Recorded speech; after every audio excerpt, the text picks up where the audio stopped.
It's Amy, your Gray Girlfriend, and welcome to the Gray Girlfriend's Guide to Life podcast. First, let me say that I'm so happy and grateful that you're here with me. Out of the more than 3 million podcasts available, you chose this one, so thank you.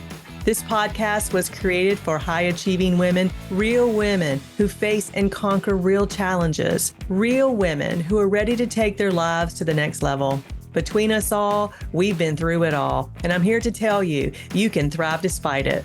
So whether you're commuting to or from work or doing one of the other 50,000 things you do on a weekly basis, pop in your earbuds, my friend, and let's go. Today's episode is You've Got Some Splainin to Do. When asked a personal question, ever feel compelled to provide lots of details when a simple yes or no would suffice? Let's say you're divorced and someone from a new networking group asks if you're married. Instead of simply saying, "No, I'm not," you also share how long you've been divorced and maybe a few other details as well.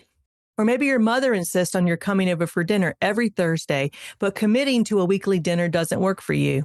Instead of just saying, "No, Mom, I can't commit to every Thursday, let's just play it by ear," you go into this long explanation of how busy you are at work, especially given that you're short-staffed, and how hard it's been to find the right candidates. Or maybe you were asked to serve on a committee for a charity you support. Part of you would like to play a bigger role, but the reality is that your plate is full. And instead of just saying, "Hey, no thank you, but I'm honored that you asked," you provide this long explanation of how your oldest daughter has soccer practice after school Monday through Friday, your middle daughter has dance lessons Monday through Thursday evening from 5 to 7, and the little one is starting swimming lessons at the Y. Maybe your department is meeting for drinks at the wine bar on Friday after work, and a colleague asks if you're coming. The truth is that you've been working late all week with these people and would prefer an evening at home on the sofa binge watching Outlander. But instead of saying, "Hey, I can't make it this time, have fun," you say something along the lines of, "No, I've not been sleeping well this week. My son has a cold and my husband snores like a freight train and the dog next door barks all night." Why do we feel the need to explain ourselves? Are we trying to connect with people? Are we doubting ourselves? Are we trying to get people to like us? Are we trying to control the other person's response? Well, at this point in my life, I can simply say, "Hey, no thank you, but thanks for asking." It wasn't always the case. When I look back on my life, I can't put a tidy bow on a reason I felt the urge to explain. Instead, the reason for the urge, first and foremost, it depended on with whom I was communicating. Was it my parents, my best friend, my boss? Was it the prospective client I've been courting in hopes of being awarded the life-changing contract? Was it my now ex who was a foot taller than I am with a mean mouth? It also depended on the nature of the information I was sharing. Was I trying to minimize another soul-sucking encounter with my dysfunctional parents? Was I turning down dinner with my BFF because I was in sore need of sleep? Was I trying to convey the importance of a professional relationship despite the fact I was preparing a huge presentation for the following day? Or was I having the quote, "it's over" conversation because I felt as though I was dying a slow death?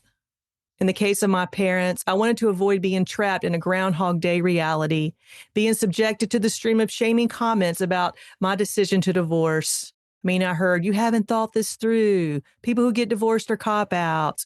You know what the Bible says about divorce. We taught you better than this." Then there were the shaming comments about my decision to go to graduate school to pursue a master's degree in business administration. I heard, "You don't need to go to graduate school. You need to go back to your husband. College will brainwash you." Or the comments around my decision to pursue a career in pharmaceutical sales instead of selling life insurance for New York Life.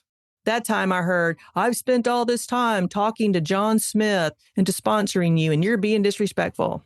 By the way, John Smith's not his real name. In the case of my friends, I didn't want to change their good opinion of me, so I would give longish explanations as to why I'd turned down invitations. In the case of my prospective clients, I wanted to foster closer connections, again providing longish explanations. In the case of my ex, I wanted to control the response.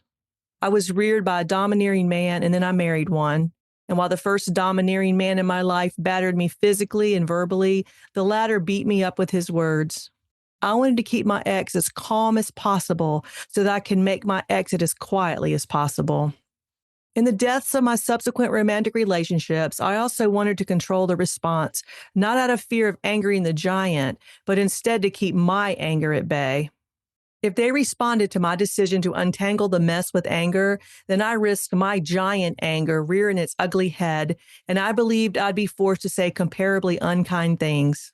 So I'd offer these long explanations of how we tried and how we kept having the same argument over and over, and how I didn't feel heard, and how one day I was sure he would find someone who would have no issue with the things I took issue to.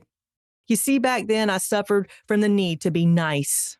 And what I couldn't say was what I wanted to say, which was this: hey, I am tired of your assholery. Goodbye.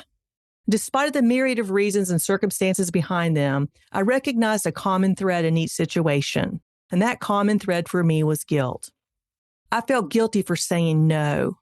I believed that I shouldn't say no because I was invited, or because I was expected to say yes, or because I should have wanted to say yes.